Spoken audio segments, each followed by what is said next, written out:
অধ্যায় 23। তখন সকলে উঠে তাকে পিলাতের কাছে নিয়ে গেল, আর তারা তাঁর বিরুদ্ধে অভিযোগ করে বলতে লাগল, এই লোক আমাদের জাতিকে বিভ্রান্ত করছে, কৈশোরকে কর দিতে বারণ করছে, আর নিজেকে খ্রিস্ট একজন রাজা বলে দাবি করছে। তখন পিলাত তাকে এই প্রশ্ন জিজ্ঞেস করলেন, তুমি কি যিহুদীদের রাজা? উত্তরে যিশু বললেন, তুমি নিজেই তা বললে। তখন পিলাত প্রধান যাজকদের ও লোকদের বললেন, আমি এই ব্যক্তির মধ্যে কোনো দোষ খুঁজে পাইনি। কিন্তু তারা আরও জোর দিয়ে বলতে লাগল, ও গালিল থেকে শুরু করে এখান পর্যন্ত সমস্ত যিহুদিয়ায় ওর শিক্ষার দ্বারা লোকদের উত্তেজিত করে তুলছে। এই কথা শুনে পিলাত জানতে চাইলেন যে এই ব্যক্তি গালিলীয় কিনা। পিলাত যখন জানতে পারলেন যিশু হেরোদের শাসনাধীন অঞ্চলের লোক, তখন তিনি তাকে হেরোদের কাছে পাঠিয়ে দিলেন, যিনি সেই সময় জেরুসালেমেই ছিলেন। যিশুকে দেখে হেরোদ খুব আনন্দিত হলেন, কারণ তিনি যিশুর বিষয়ে অনেক কিছু শুনেছিলেন, আর তাই অনেক দিন ধরে তাকে দেখার অপেক্ষায় ছিলেন। তিনি যিশুর কাছ থেকে অলৌকিক কাজ দেখার আশা করছিলেন, তাই তিনি দীর্ঘ সময় ধরে তাকে প্রশ্ন করতে লাগলেন, কিন্তু যিশু কোনো উত্তর দিলেন না। তবে প্রধান যাজকেরা ও অধ্যাপকেরা দাঁড়িয়ে উগ্রভাবে তার বিরুদ্ধে অভিযোগ করতে লাগল। পরে হেরোদ এবং তার সৈন্যরা যিশুর সঙ্গে দুর্ব্যবহার করলেন এবং তাকে একটা জমকালো পোশাক পরিয়ে উপহাস করলেন। এরপর তাকে আবার পিলাতের কাছে পাঠিয়ে দিলেন। আর সেই দিন থেকে হেরোদ ও পিলাত বন্ধু হয়ে উঠলেন, কারণ তাদের মধ্যে আগে শত্রুতা ছিল। পরে পিলাত প্রধান যাজকদের, নেতাদের ও লোকদের ডেকে একত্রিত করলেন এবং তাদের বললেন, তোমরা এই বলে এই ব্যক্তিকে আমার কাছে নিয়ে এসেছ যে সে লোকদের বিদ্রোহ করার জন্য উস্কে দিচ্ছে। এখন দেখো, আমি তোমাদের সামনে একে জিজ্ঞাসাবাদ করছি, কিন্তু তোমরা এর বিরুদ্ধে যে অভিযোগগুলো করছো সেগুলোর কোনো ভিত্তি খুঁজে পাইনি, এমনকি হেরোদও পাননি, আর এই কারণে তিনি একে আমাদের কাছে ফেরত পাঠিয়েছেন।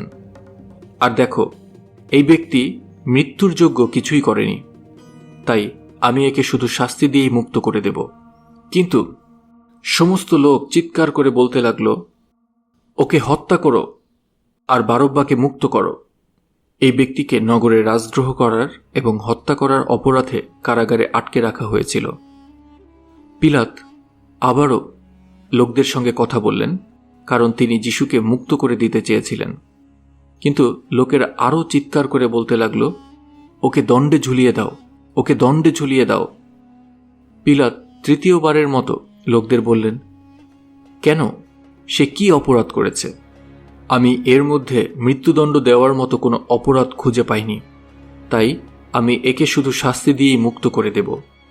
কিন্তু তারা আরও বেশি চিৎকার করে দাবি জানাতে লাগল যাতে তাকে হত্যা করা হয়, আর তাদের চিৎকার আরও বাড়তে লাগল। অবশেষে পিলাত তাদের দাবি অনুযায়ী সিদ্ধান্ত নিলেন। তিনি তাদের দাবি অনুযায়ী সেই ব্যক্তিকে মুক্ত করে দিলেন, যাকে নগরে রাজদ্রোহ করার এবং হত্যা করার অপরাধে কারাগারে আটকে রাখা হয়েছিল। কিন্তু তিনি যিশুকে তাদের ইচ্ছা অনুযায়ী মৃত্যুদণ্ড দেওয়ার জন্য তাদের হাতে তুলে দিলেন। আর সৈন্যরা যখন তাকে নিয়ে যাচ্ছিল, তখন তারা শিমোন নামে কুরিনীর একজন ব্যক্তিকে ধরল, যে গ্রাম থেকে আসছিল। তারা তার কাঁধে যাতনাদণ্ডটা চাপিয়ে দিল, যাতে সে যিশুর পিছন পিছন তা বহন করে নিয়ে যায়। অনেক লোক তার পিছন পিছন যেতে লাগলো। তাদের মধ্যে মহিলারাও ছিল, যারা তার জন্য দুঃখে বুক চাপড়াচ্ছিল এবং বিলাপ করছিল। যিশু সেই মহিলাদের দিকে ঘুরে বললেন, হে জেরুসালেমের কন্যারা, আমার জন্য কেঁদো না, বরং তোমরা নিজেদের এবং তোমাদের সন্তানদের জন্য কাঁদো। কারণ দেখো, এমন সময় আসবে যখন লোকেরা বলবে, সুখী সেই মহিলারা যারা বন্ধ্যা, যারা সন্তান জন্ম দেয়নি এবং যারা দুধ পান করায়নি। তখন তারা পর্বতগুলোকে বলতে শুরু করবে, আমাদের ঢেকে রাখো, এবং পাহাড়গুলোকে বলবে, আমাদের লুকিয়ে রাখো। গাছ সজীব থাকতেই যদি তারা এইরকম করে, তাহলে গাছ শুকিয়ে গেলে কি না ঘটবে। আরও দুজন অপরাধীকে তার সঙ্গে হত্যা করার জন্য নিয়ে যাওয়া হচ্ছিল, আর সৈন্যরা মাথার খুলি নামের এক জায়গায় এসে যিশুকে দণ্ডে বিদ্ধ করল। তারা সেই দুজন অপরাধীকেও দণ্ডে বিদ্ধ করল, একজনকে তার ডান দিকে এবং আরেকজনকে তার বাম দিকে।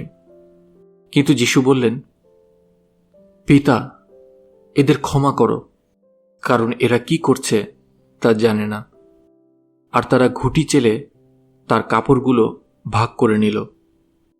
লোকেরা দাঁড়িয়ে দাঁড়িয়ে সব কিছু দেখছিল, কিন্তু নেতারা উপহাস করে বলতে লাগল, ও অন্যদের রক্ষা করেছে। ও যদি ঈশ্বরের অভিষিক্ত ব্যক্তি, তার মনোনীত হয়ে থাকে, তাহলে এখন নিজেকে রক্ষা করুক। এমনকি সৈন্যরাও তাকে নিয়ে উপহাস করল আর তার কাছে এসে তাকে সিরকা দিল এবং বলল, তুমি যদি জিহুদীদের রাজা হও তাহলে নিজেকে রক্ষা করো। সেখানে একটা ফলকে এই কথা লিখে তার মাথার উপর টাঙিয়ে দেওয়া হলো, এই ব্যক্তি জিহুদীদের রাজা। তখন সেখানে যে অপরাধীদের দণ্ডে ঝোলানো হয়েছিল তাদের মধ্যে একজন তাকে টিটকারি দিয়ে বলতে লাগল, তুমি নাকি সেই খ্রিস্ট? তাহলে নিজেকে এবং আমাদেরও রক্ষা করো। তখন অন্যজন তাকে ধমক দিয়ে বলল, তুমি কি ঈশ্বরকে ভয় করো না? তুমিও তো একই রকম শাস্তি পাচ্ছ। আমাদের শাস্তি তো উপযুক্ত, কারণ আমরা যা যা করেছি সেটার প্রতিফল হিসেবে উপযুক্ত শাস্তি পাচ্ছি, কিন্তু এই ব্যক্তি তো কোনো অপরাধ করেননি। পরে সে বলল, যিশু, আপনি যখন রাজা হবেন তখন আমাকে স্মরণ করবেন।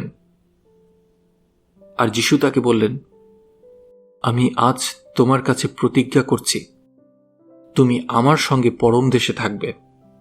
তখন বেলা প্রায় 6 ঘন্টা, কিন্তু তারপরও সারা দেশে অন্ধকার নেমে এলো, আর 9 ঘন্টা পর্যন্ত সেই অবস্থা থাকল, কারণ সূর্যের আলো আসছিল না। এরপর মন্দিরের পবিত্র স্থানের পর্দা মাঝখান থেকে ছিঁড়ে দুভাগ হয়ে গেল, আর যিশু উচ্চস্বরে চিৎকার করে বললেন, পিতা, তোমার হাতে আমি আমার প্রাণ সমর্পণ করি। এই কথা বলার পর তিনি শেষ নিঃশ্বাস ত্যাগ করলেন। এই সমস্ত ঘটনা দেখে সেনাপতি ঈশ্বরের গৌরব করতে লাগলেন। বললেন, এই ব্যক্তি সত্যি ধার্মিক ছিলেন। আর সেই ঘটনা দেখার জন্য যে লোকেরা সেখানে এসেছিল তারা সবাই সমস্ত কিছু দেখে বুক চাপড়াতে চাপড়াতে বাড়ি ফিরে গেল। আর যিশুর পরিচিত সকলে দূরে দাঁড়িয়ে সেই সমস্ত ঘটনা দেখলেন। তাদের মধ্যে সেই মহিলারাও ছিলেন যারা গালিল থেকে তাঁর সঙ্গে সঙ্গে এসেছিলেন। আর দেখো, যোসেফ নামে একজন ব্যক্তি ছিলেন। তিনি মহাসভার একজন সদস্য এবং একজন সৎ ও ধার্মিক ব্যক্তি ছিলেন। এই ব্যক্তি তাদের ষড়যন্ত্র ও কাজকে সমর্থন করেননি। তিনি অরিমাথিয়া নামে জিহুদিয়ার এক নগরের লোক ছিলেন এবং ঈশ্বরের রাজ্যের জন্য অপেক্ষা করছিলেন। তিনি পিলাতের কাছে গেলেন এবং যিশুর দেহ নিয়ে যাওয়ার অনুমতি চাইলেন। পরে তিনি তার দেহ নামিয়ে একটা মিহি সুতোর চাদরে জড়ালেন এবং শিলা কেটে তৈরি করা একটা কবরে রাখলেন, যেটার মধ্যে কখনো কাউকে রাখা হয়নি। তখন আয়োজন দিন আর বিশ্রামবার প্রায় শুরু হতে যাচ্ছিল। গালিল থেকে যে মহিলারা তার সঙ্গে সঙ্গে এসেছিলেন তারা পিছন পিছন গিয়ে সেই কবর এবং কিভাবে তার দেহকে শুইয়ে রাখা হয়েছিল তা দেখলেন। আর তারা বিভিন্ন সুগন্ধি দ্রব্য এবং সুগন্ধি তেল প্রস্তুত করার জন্য ফিরে গেলেন। তবে তারা ব্যবস্থা অনুযায়ী বিশ্রামবারে বিশ্রাম নিলেন।